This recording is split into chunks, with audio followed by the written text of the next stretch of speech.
বিসমিল্লাহির রহমানির রহিম। Hello my dear student, আসসালামু আলাইকুম। তোমাদের সকলকে অনেক অনেক প্রীতি ও শুভেচ্ছা জানিয়ে শুরু করছি আজকের আলোচনা। আমার আজকের আলোচনায় থাকছে রসায়ন দ্বিতীয় পত্র অধ্যায় 1 পরিবেশ রসায়নের দুটি গুরুত্বপূর্ণ প্রশ্ন।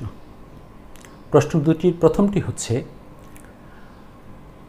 আদর্শ গ্যাস সমীকরণের দুটি ব্যবহার লিখো। দ্বিতীয় প্রশ্নটি হচ্ছে মোলার গ্যাস ধ্রুবক আর এর মাত্রা ও তাৎপর্য লিখো।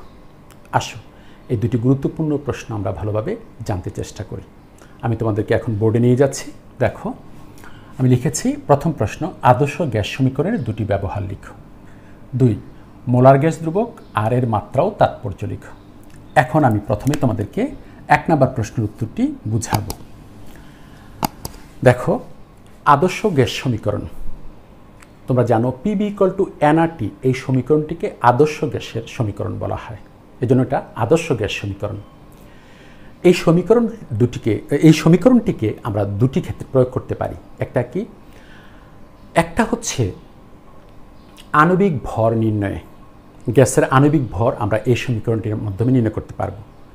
আরেকটি হচ্ছে গ্যাসের ঘনত্ব নির্ণয়ে। আসো আমি প্রথমে দেখাবো আণবিক ভর নির্ণয়ে আদর্শ গ্যাস সমীকরণের ব্যবহার। আমি হেডলাইন দিচ্ছি আণবিক ভর নির্ণয়। দেখো,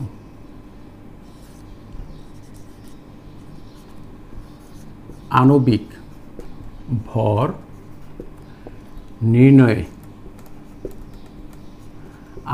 ভর নির্ণয়ে আদর্শ গ্যাস সমীকরণ, আদর্শ গ্যাস সমীকরণের ব্যবহার। আসো দেখো, আণবিক ভর নির্ণয়ে আদর্শ গ্যাস সমীকরণের ব্যবহার। তো প্রথমে লিখবো আমরা জানি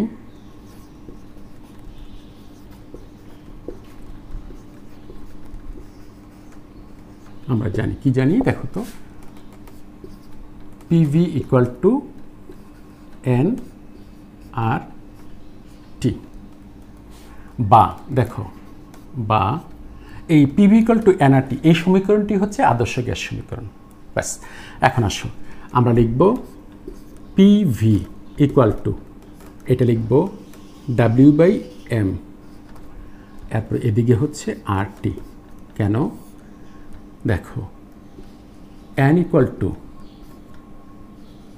W/m। এটা কি? n হচ্ছে মোল সংখ্যা, n = হচ্ছে W/m, মানে কোনো পদার্থের নির্দিষ্ট ভরকে আণবিক ভর দ্বারা ভাগ করলে মোল সংখ্যা পাওয়া যায়। যেমন তোমরা জানো অক্সিজেনের আণবিক ভর কিন্তু 32। এখন যদি তোমাকে বলা হয় যে 5 গ্রাম অক্সিজেন কত মোল, তুমি বলবে কি 5/32, মানে 5 গ্রামকে 32 দিয়ে ভাগ করলে যে মানটা পাওয়া যাবে সেটা অক্সিজেনের মোল সংখ্যা। আমি আবারও বলছি, মনে করো তোমাকে 7 গ্রাম নাইট্রোজেন দেওয়া হলো। নাইট্রোজেনের আণবিক ভর কিন্তু 28, নাইট্রোজেনের আণবিক ভর 28। তো এই 7কে 28 দিয়ে ভাগ করলে তার মোল সংখ্যা পাওয়া যাবে। অর্থাৎ মেন কথা হচ্ছে মোল সংখ্যাকে n দ্বারা প্রকাশ করা হয়। n = হচ্ছে W/m। Wটা হচ্ছে যে পরিমাণ গ্যাস তুমি নেবে, আর m হচ্ছে ওই পদার্থটার আণবিক ভর। যেমন আমি একটু আগে বললাম যে আমি 5 গ্রাম অক্সিজেন নিলাম, তাহলে তার মোল সংখ্যা কত হবে? 5/32, কারণ অক্সিজেনের আণবিক ভর 32। তুমি যত গ্রামই গ্যাস নাও না কেন, 100 গ্রাম অক্সিজেন গ্যাস নাও, তাহলে উপরে হবে 100, নিচে হবে 32। এই যে 32 হচ্ছে আণবিক ভর। তাহলে এইটা দেখো কি হয়, আমরা কি লিখতে পারবো এখন? এরকম লিখতে পারবো। আমি করব কি, mটাই দিকে নিয়ে আসবো। দেখো একান্তরকরণ m, WRT আর এদিকে লিখে ফেলবো PV। দেখো PV, দেখো কি করলাম, mটাকে আমি সমান চিহ্নের এই পাশে নিয়ে আসলাম, একান্তরকরণ করলাম, PVটাকে নিচে নিয়ে গেলাম, এদিকে ছিল WRT/PV। এখন তুমি যদি কোনো গ্যাসের W জানো, মোলার গ্যাস ধ্রুবক R এর মান জানো, তাপমাত্রা জানো, চাপ জানো, আয়তন জানো, তাহলে এই মানগুলো বসালে ওই গ্যাসের আণবিক ভর তুমি পেয়ে যাবে। তাহলে আমি কি লিখব? উপরোক্ত সমীকরণে গ্যাসের ভর, মোলার গ্যাস ধ্রুবক, তাপমাত্রা, চাপ এবং আয়তনের মান বসিয়ে আমি আণবিক ভর নির্ণয় করতে পারি। ব্যাস, তাহলে আণবিক ভর নির্ণয় কিন্তু মোলার গ্যাস দ্রবকের আণবিক ভর নির্ণয়ে আদর্শ গ্যাস সমীকরণে ব্যবহার হয়ে গেল। মানে তুমি আদর্শ গ্যাস সমীকরণটি দিয়ে কোনো অজানা গ্যাসের আণবিক ভর বের করতে পারছো। যদি সেটার ভর জানা থাকে, মানে কোনো একটা পাত্রের মধ্যে কত গ্রাম গ্যাস আছে সেটা জানা থাকে, মোলার গ্যাস দ্রবক জানা থাকে, টি জানা থাকে, পি জানা থাকে, ভি জানা থাকে, তাহলে এই সমীকরণটি ব্যবহার করে আমরা অজানা গ্যাসের আণবিক ভর নির্ণয় করতে পারবো। আর এটিই হচ্ছে আণবিক ভর নির্ণয়ে আদর্শ গ্যাস সমীকরণের ব্যবহার। আলহামদুলিল্লাহ, আমরা একটি শেষ করলাম। তোমরা এটা নিচে লিখবে, যদি কোনো গ্যাসের ভর মোলার গ্যাস দ্রবক 8, তাপমাত্রা T এবং চাপ ও আয়তন জানা থাকে, তাহলে উপরোক্ত সমীকরণে বসিয়ে উক্ত গ্যাসের আণবিক ভর m নির্ণয় করা যায়। আলহামদুলিল্লাহ, আমরা এখন চলে যাব। লক্ষ্য করো, একটা ব্যবহার হলো, আমরা আরেকটা ব্যবহার করব। আমরা আরেকটা ব্যবহার বের করব। তো এটা মুছে ফেলবো, এটুকু মুছে ফেলবো। এবার দেখো, ঘনত্ব নির্ণয়, ভর আণবিক ভর নির্ণয়ে আদর্শ গ্যাস সমীকরণের ব্যবহার। আমরা এটা নিব গ্যাসের ঘনত্ব নির্ণয়। দেখো,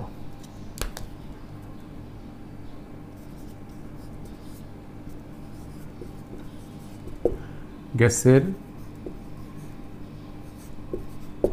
ঘনত্ব নির্ণয়ে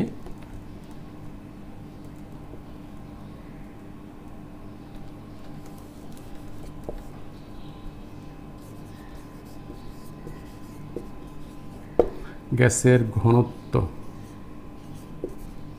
নির্ণয়, দেখো এটা রেখে দিলাম, তাহলে আমার সুবিধা হলো। গ্যাসের ঘনত্ব নির্ণয়ে আদর্শ গ্যাস সমীকরণের ব্যবহার। দেখো, আমরা জানি PV = nRT, এবং এটাও আমাদের জানা আছে, এটা আমরা এখন আবার বসাব। বা দেখো, PV = W বাই দেখো M, তারপরে এই জায়গায় হবে RT। এখন দেখো আমরা কি করছি, আমরা যেটা করব সেটা হচ্ছে, আমরা এরকম লিখতে পারি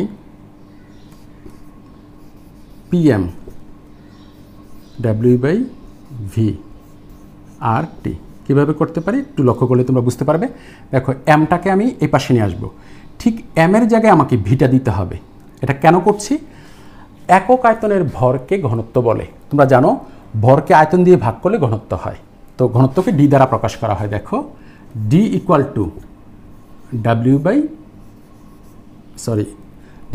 W/V। দেখো, D = W/V, এই যে।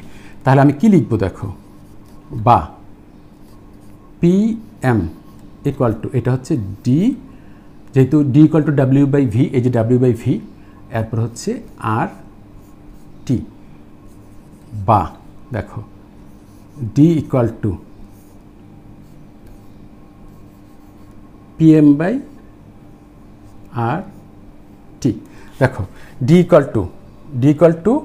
PM/RT, এই যে। তাহলে D = PM-টা উপরে লিখতে হবে, RT নিচে লিখতে হবে। D = PM/RT। দেখো, কোনো গ্যাসের চাপ, আণবিক ভর, তারপর মোলার গ্যাস দ্রবক ও তাপমাত্রার মান জানা থাকলে উপরোক্ত সমীকরণটি ব্যবহার করে গ্যাসের ঘনত্ব নির্ণয় করা যায়। অর্থাৎ D = PM/RT। এগুলো দিয়ে কিন্তু আমরা অঙ্ক করব। এই যে D = PM/RT, যদি P এর মান বসাও, M এর মান বসাও, R এর মান, T এর মান বসিয়ে দিলে তুমি উক্ত গ্যাসের ঘনত্ব পেয়ে যাবে। আলহামদুলিল্লাহ, তাহলে গ্যাসের ঘনত্ব নির্ণয়ে আদর্শ গ্যাস সমীকরণের ব্যবহারটি আমরা জেনে ফেললাম। তাহলে প্রথমে জেনেছি আণবিক ভর নির্ণয়ে, আর এখন জানলাম ঘনত্ব নির্ণয়। তাহলে আমাদের 1 নম্বর প্রশ্ন উত্তরটি শেষ। আদর্শ গ্যাস সমীকরণের দুটি ব্যবহার লিখ শেষ। আমরা এখন চলে যাব মোলার গ্যাস দ্রবক আর এর মাত্রা ও তাৎপর্য লিখো। মুছে ফেললাম, আশা করি তোমরা লিখেছো।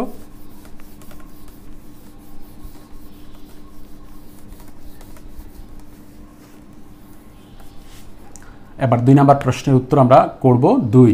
তো 2 নম্বরের 2টা পার্ট, একটা হচ্ছে কি মাত্রা নির্ণয় করব, আর একটা হচ্ছে তাৎপর্য নির্ণয় করব, লিখব। আসো প্রথমে মাত্রা নির্ণয় করি। আর এর মাত্রা নির্ণয়, দেখো এই আরটাকে মোলার গ্যাস দ্রবক বলা হয়, এই আর এর মাত্রা নির্ণয় করব। আর এর মাত্রা, দেখো আর এর মাত্রা। আমরা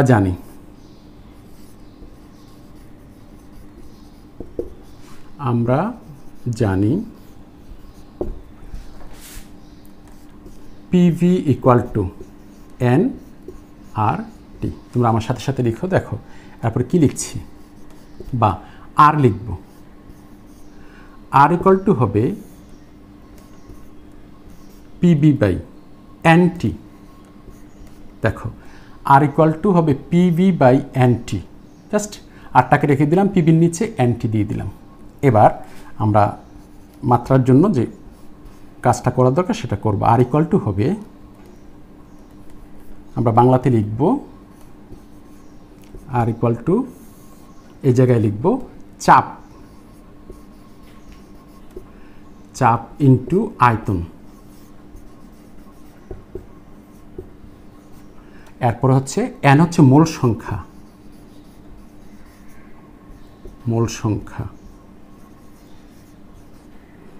এরপর হচ্ছে কেলভিন তাপমাত্রা, এটি কিন্তু কেলভিন তাপমাত্রা, কেলভিন, শুধু কেলভিন লিখলেই হবে, কেলভিন, এই যে কেলভিন লিখলাম, কেলভিন তাপমাত্রা। তাহলে চাপ ইন্টু আয়তন ডিভাইডেড বাই মোল সংখ্যা ইন্টু কেলভিন।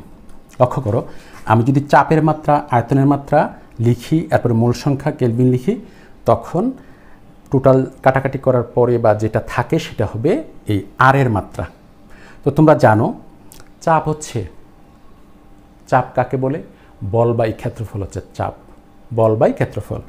আর আয়তন কি, আয়তন হচ্ছে দৈর্ঘ্য পূরণ, দৈর্ঘ্য ইন্টু প্রস্থ ইন্টু তারপর হচ্ছে উচ্চতা। তো আমরা দৈর্ঘ্যকে দৈর্ঘ্য রাখবো, প্রস্থকে দৈর্ঘ্য বলবো, আবার উচ্চতাকে দৈর্ঘ্য বলবো, তাহলে দৈর্ঘ্য কিউব হবে। তো আমি আস্তে আস্তে এরকম লিখতে চাই, দেখো আর ইকুয়াল টু হবে এরকম, চাপ বল বাই ক্ষেত্রফল, দেখো বল বাই ক্ষেত্রফল।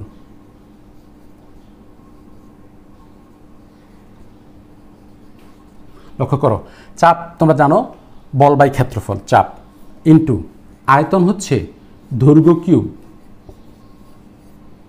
দৈর্ঘ্য তারপর হচ্ছে কিউব, দৈর্ঘ্য কিউব। আর এদিকে হবে মোল সংখ্যা, মোল সংখ্যা ইন্টু কেলভিন তাপমাত্রা, শুধু কেলভিন লিখলাম, কেলভিন। আমি উপরটা মুছে ফেলবো, মুছে এরপর যা লেখার তা লিখবো। আর এর মাত্রায় সব কিছু মুছে ফেললাম।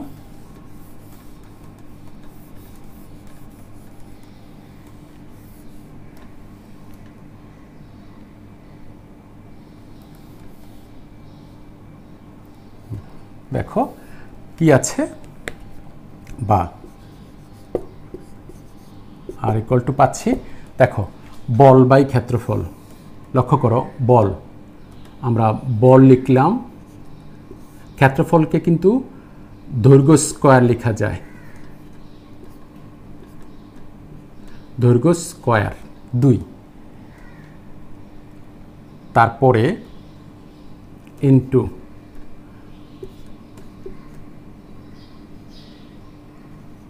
দৈর্ঘ্য কিউব, নিচে হচ্ছে মোল সংখ্যা,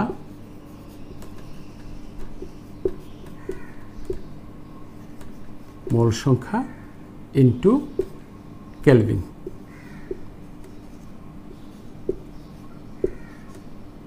কেলভিন, দেখো দৈর্ঘ্য স্কয়ার আর দৈর্ঘ্য কিউব। তোমরা হয়তো কেউ কেউ হয়তো মনে মনে প্রশ্ন জাগতে পারে, এটা কি করে আসলো। দেখো আমি এটা লিখবে না, তোমরা জাস্ট শুনবে। ক্ষেত্রফল, তোমরা জানো ক্ষেত্রফল ইকুয়াল টু হচ্ছে দৈর্ঘ্য ইন্টু প্রস্থ, প্রস্থ। তোমরা জানো যে দৈর্ঘ্যটাকে আমরা দৈর্ঘ্য রাখলাম, প্রস্থটাও তো দৈর্ঘ্য, একটা লেংথ না, সেজন্য এটাকে আবার দৈর্ঘ্য ধরতে পারি, দৈর্ঘ্য ধরতে পারি। তাহলে দুইটা দৈর্ঘ্য হলে কি হয়ে গেল, দৈর্ঘ্য স্কয়ার। তো ঠিক এমনিভাবে যখন আমরা আয়তন বের করেছিলাম, দৈর্ঘ্য ইন্টু প্রস্থ ইন্টু উচ্চতা, তো দৈর্ঘ্যটাকে রাখলাম, আয়তনের ইকুয়াল টু দৈর্ঘ্য ইন্টু প্রস্থ, প্রস্থকে দৈর্ঘ্য লিখলাম, উচ্চতাকেও দৈর্ঘ্য লিখলাম, তখন দৈর্ঘ্য কিউব হবে। এই জন্য আয়তনের ক্ষেত্রে দৈর্ঘ্য কিউব লেখা যায়, আর ক্ষেত্রফলের ক্ষেত্রে দৈর্ঘ্য স্কোয়ার লেখা যায়। আশা করি তোমরা বুঝতে পেরেছো। মুছে ফেললাম, এই জায়গাটা মুছে ফেললাম। এখন আমরা আমাদের বাকি কাজগুলো করব। তো এটাও মুছে ফেললাম। এরপর দেখো, তোমরা আস্তে আস্তে করে আমার সাথে সাথে লিখো। দৈর্ঘ্য স্কোয়ার আর দৈর্ঘ্য কিউবের মধ্যে একটা কাটা চলে যাবে, থাকবে বল ইন্টু দৈর্ঘ্য। দেখো, একটা কাটা চলে গেলে আরেকটা থাকবে, স্কোয়ারের সাথে কিউবের একটা দুইটা কাটা চলে যাবে, একটা থাকবে। এরপর নিচে হবে মূল সংখ্যা।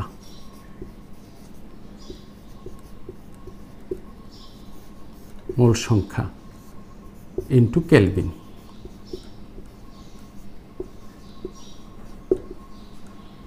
কেলভিন। দেখো, বল ইন্টু দৈর্ঘ্য কিন্তু কাজ। তোমরা জানো W equal to F S. F মানে ফোর্স, বল, এটা হচ্ছে বল, ইন্টু দৈর্ঘ্য মানে ওই যে এস, দৈর্ঘ্যটাকে এস দ্বারা প্রকাশ করা হয়। তাহলে বল ইন্টু দৈর্ঘ্য মানে কাজ। তাহলে কাজ লিখে ফেললাম, বল ইন্টু দৈর্ঘ্য মানে কাজ। এরপর হচ্ছে মোল। মূল সংখ্যা না লিখে শুধু মোল লিখলাম, মোল ইন্টু, এরপর দেখো কেলভিন। কেলভিন। এবার এটাকে যদি আমরা এইভাবে লিখি, দেখো কাজ, এরপরে হচ্ছে মোল ইনভার্স। এটা বাংলাতে একও লেখা যায়, আবার 1 লিখলাম, এরপরে কেলভিন।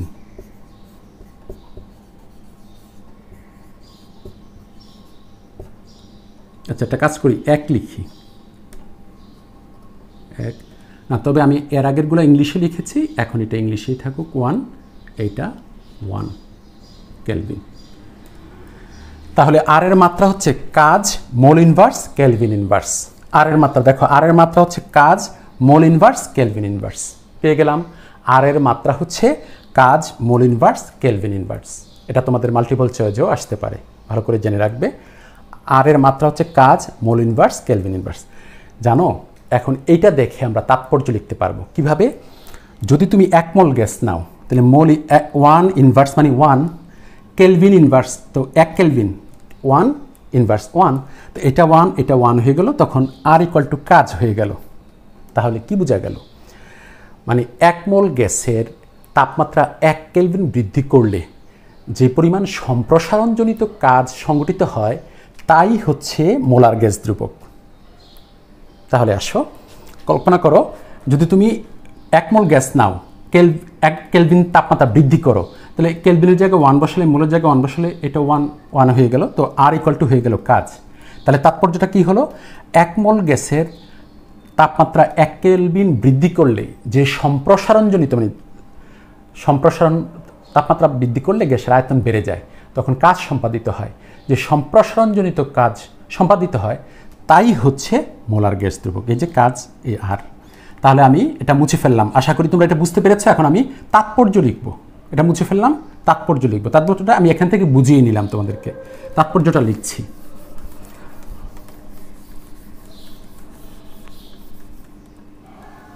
দেখো, আর এর তাৎপর্য,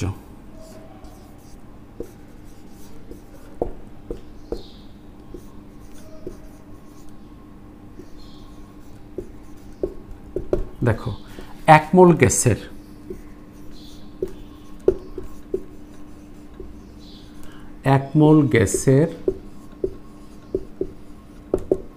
তাপমাত্রা 1 মোল গ্যাসের তাপমাত্রা 1 কেলভিন 1 কেলভিন বৃদ্ধি করলে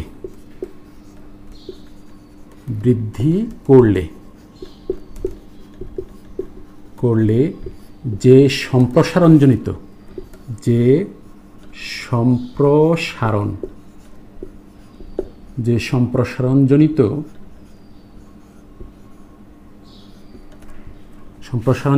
কাজ সম্পাদিত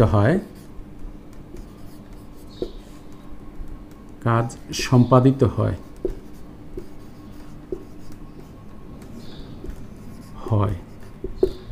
তাই হচ্ছে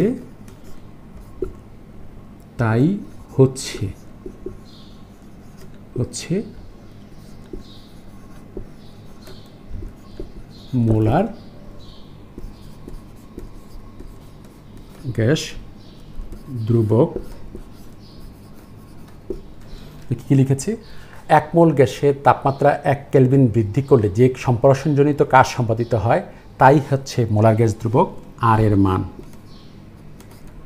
আর এর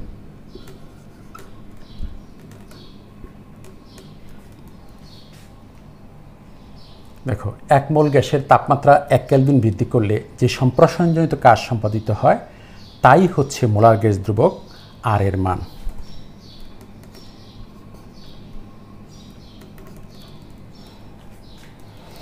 দেখো 1 মোল গ্যাসের তাপমাত্রা 1 কেলভিন বৃদ্ধি করলে যে সম্প্রসারণজনিত কাজ সম্পাদিত হয় তাই হচ্ছে মোলার গ্যাস দ্রুবক আর এর মান। আচ্ছা, এখন তোমাদের জন্য লিখে রাখি একটু, এটা উত্তরের পরীক্ষায় আসলে উত্তরে লিখতে হবে তা না, তোমাদের বোঝার জন্য বলি। আমরা কিছুক্ষণ আগে মাত্রা কি পেয়েছিলাম, আর ইকুয়াল টু ছিল কাজ, তারপরে ছিল মোল ইনভার্স, তারপরে ছিল কেলভিন ইনভার্স। আসো আমি কি করছি এখন, দেখো কত মোল গ্যাস নিয়েছে, এই যে দেখো 1 মোল গ্যাস, তাহলে 1 ইনভার্স 1, এরপর কেলভিন, কত কেলভিন, 1 কেলভিন বৃদ্ধি করেছি, তাপমাত্রা 1 কেলভিন, তাহলে কেলভিনের ক্ষেত্রে 1, এই তাহলে ইকুয়াল টু হচ্ছে কাজ হয়ে গেল। দেখো তো 1 ইনভার্স মানে 1, এই যে 1 ইনভার্স 1, তো 1 তো আর লিখতে হবে না, তো কাজ হয়ে গেল। তাহলে কি হলো, মোলার গ্যাস দ্রুবক আর হচ্ছে কাজের সমান, আর কাজের সমান। তাহলে কি বোঝা গেল, 1 মোল গ্যাসের তাপমাত্রা 1 কেলভিন বৃদ্ধি করলে যে সম্প্রসারণজনিত কাজ সম্পাদিত হয় তাই হচ্ছে মোলার গ্যাস দ্রুবক আর এর মান, এই যে আর এর মান।